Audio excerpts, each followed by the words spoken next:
Oke guys, assalamualaikum warahmatullahi wabarakatuh, sampurasun. Dan hari ini saya mendapatkan video dan kita reaction ya dari video ini dari Bang Irwan Project. Video ini sangat mantap, dia mengkritiki seorang DPR yang kemarin lockout itu ya. Dan ini sangat mewakili, kata-katanya ini sangat mewakili rakyat sekali. Dan coba kita tonton, kita resapi, dan kita lihat gimana dari Bang Irwan ini. The best lah Bang Irwan.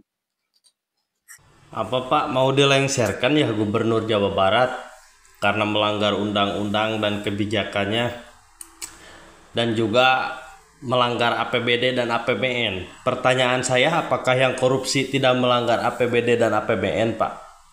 Kenapa selama ini pejabat yang tidak pro rakyat, Pak, didiamkan? Katanya kan gubernur punya undang-undang. Apakah orang-orang yang di DPRD sama DPR tidak punya undang-undang, Pak? Apakah selama ini undang-undang itu buta untuk orang-orang anggota DPRD sama DPR, Pak? Jangan hanya menggonggong membahas DPR dan DPRD, Pak. Kami tidak butuh itu. Kami hanya butuh pemimpin yang benar-benar membantu masyarakat, Pak. Kalau Bapak tidak bisa ngasih kebijakan dan mendukung kebijakan yang baik, Bapak tidak usah ikut campur dengan cara melengsarkan, Pak. Kalaupun dilengsarkan, saya tidak apa-apa, Pak. Karena apa? Pak Dedi tanpa kalian juga bisa. Karena ada kami sebagai masyarakat, Pak. Dan satu hal lagi, saya berjanji, Pak, selama ada gubernur di Jawa Barat, saya tidak akan mencoblos, Pak. Nah, kita oke. Kalau sampai Pak Dedi dilengsarkan, saya bukannya apa-apa, Pak. Ini udah kebijakan, udah jelas membantu masyarakat. Undang-undang yang tadinya dilanggar oleh pemerintah sekarang diberlakukan, Pak. Bukankah di Indonesia ada undang-undang itu untuk dilanggar, Pak? Bukankah di Indonesia ada undang-undang itu untuk tidak dipatuhi, Pak? Kenapa saya bisa ngomong seperti ini? Banyak kok korupsi-korupsi yang berkedok mengatasnamakan masyarakat.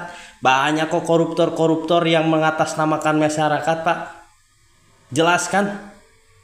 Masjid Al-Jabar di Jawa Barat aja dibangun dengan dana COVID-19, Pak. Orang-orang banyak yang meninggal, orang-orang banyak yang sakit, dibangunlah Masjid Al-Jabar dengan dana apa? Dengan dana bantuan untuk orang-orang yang terdampak COVID-19 waktu itu. Apakah ada RK dicap sebagai melanggar undang-undang? Nggak ada, Pak. Kemana selama ini gitu loh? Kalian buta ketika ada kebijakan yang baik, tetapi kalian tidak buta ketika ada kebijakan yang menghasilkan uang. Oh, saya baru tahu ternyata pemerintah di Indonesia itu seperti ini ya. Gila akan duit. Jas yang kalian pakai itu hanya simbol bahwa kalian itu adalah pejabat, tetapi diisi jas kalian itu duit. Kenapa saya membantah kebijakan ini? Dan kenapa saya membantah kebijakan yang Bapak sampaikan? Anda melengsarkan, dasar apa yang Anda melengsarkan? Anda jadi anggota DPRD, jadi anggota DPR, tanpa kami kalian tidak bisa berdiri, Pak. Tanpa kami kalian tidak bisa menggonggong, Pak. Jangan hanya ngomong soal melengsarkan, Pak. Dan memang saya tahu, Pak, gubernur punya kebijakan di setiap daerah, gubernur punya undang-undang di setiap daerah, tetapi selama ini kemana kalian gitu? Yang menentang kebijakan gubernur itu adalah orang-orang elit, orang-orang yang gila tentang duit, Pak. Jujur saya, kenapa saya ngomong seperti ini, Pak? Dari zaman Presiden Soekarno dulu sampai sekarang, pemerintah Indonesia itu terbuka akan duit, tetapi gelap akan keadilan dan kebijakan, Pak. Jujur saya ngomong. Kenapa sih saya harus ngomong seperti ini? Kami rakyat miskin tidak butuh yang hanya sekedar omong-omong, Pak. Kami masyarakat tidak butuh yang sekedar janji tanpa bukti, Pak. Tetapi kami butuh orang yang benar-benar peduli dan pro terhadap rakyat, Pak. Kalau Bapak punya kebijakan sendiri, Bapak punya keinginan sendiri, tidak usah melengsarkan yang sudah terjadi dan sudah diterapkan terhadap gubernur, Pak. Lebih baik Bapak urusin diri sendiri, anak Bapak menangis di rumah, istri Bapak kelaparan di rumah, tetapi jangan sampai melibatkan uang rakyat yang sudah diberikan dari kami terhadap Anda yang di atas. Kami menangis, Pak. Kami menjerit. Anda makan di restoran mewah sedangkan kami makan di jalanan dengan sampah.